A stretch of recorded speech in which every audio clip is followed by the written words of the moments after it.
Okay, so we're here with Bill, and we're going to look at the saxophone.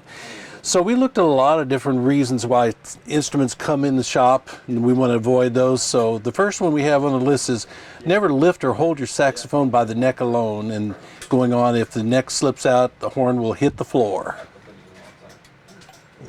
There you go. It's real easy.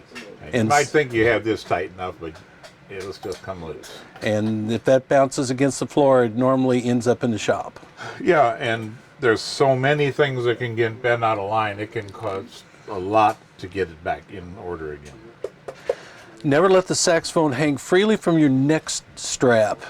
Neck straps can break. Keep at least one hand on your horn. Obviously the same reason. And even though, like this is one of these snap clip kind of thing, I've seen horns fall off of these.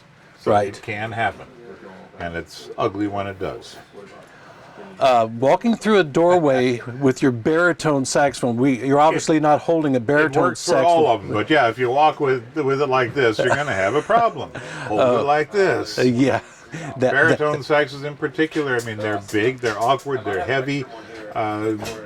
Vertical works better than vertical horizontal. is really good. Okay. Don't stuff your case full of music books and folders. Books can bend keys, and we probably need to say this for most of the large instruments that a book will fit in. Obviously not with a flute or an oboe. Trumpets and things have the problem too. Yeah, flutes, oboes, clarinets, usually there's not enough room, except there are some clarinet cases that are designed for it, and that's fine. But What are the typical effects from having a book in your case? your keys get bent out of line, and then they don't close, and they won't play properly. Or it squeaks, or notes don't play. You get all the typical squeaks and problems and just like put the book in a different backpack or something. Carry a canvas bag with the stuff, whatever it is. But if you have to press the top of the case closed in order to latch it, you're making trouble for yourself. Oh, that's a pretty easy thing for band directors to keep an eye on and tell students. That's easy to avoid that. So do not leave mouthpiece on your neck when finished playing, or you need a new cork soon. Yeah. If you leave it on here all the time, I mean, this is cork, and the cork is resilient to a point. But if it's always on there all the time, eventually that cork is going to compress, and then your mouthpiece is going to get wobbly. So and take it off when you're done, let it come back. Yeah, and it will leak air. Well, it will leak, and then you'll be in tune here, but it won't stay there. It'll go, there's all so you're constantly going to be out of tune. Yeah, it causes all kinds of problems. I mean, neck corks are easy to replace, but why do it if you don't have to? So just keep it in the case, and we talked about we talked about also take the reed off the mouthpiece so you don't grow nice and fun stuff in there. Yeah. Okay, and then the bent octave key. Yeah, well, that's a classic problem, and it's from doing your, putting it on and off. And a lot of people make the mistake when they're trying to put it in. They grab it here and try to push it down instead of over here and push it down.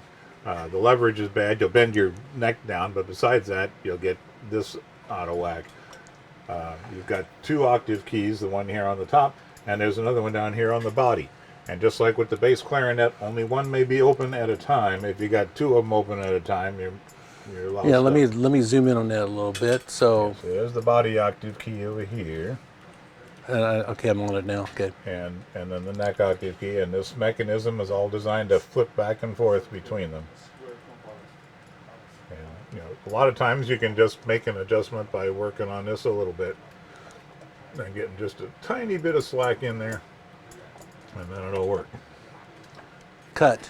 Well, I had one more thing. Okay, and then we're back in. Yeah, and another thing I wanted to point out is the low E flat key.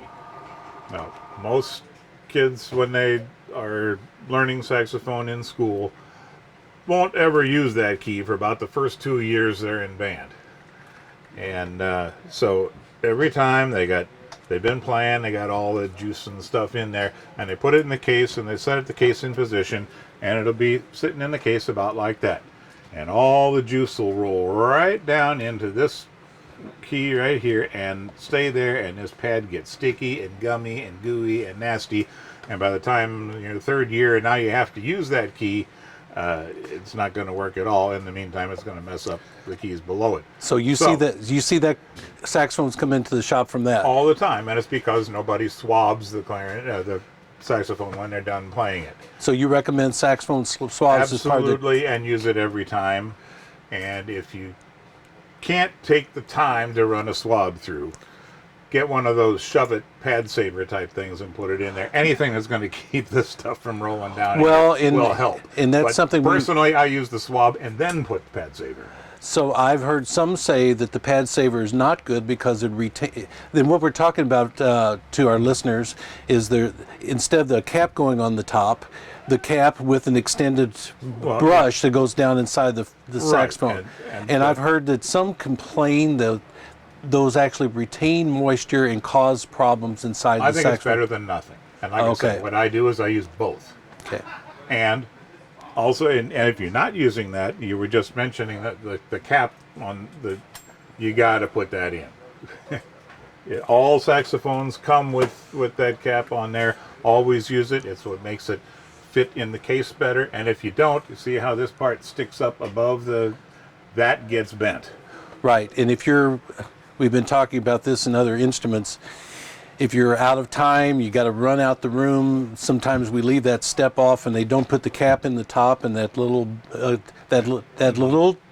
little key there can cause the whole thing to go out of whack for you. That's right, because then that messes up the attachment for the octaves and everything. It just causes a lot of grief for a piece that cost about $1.50.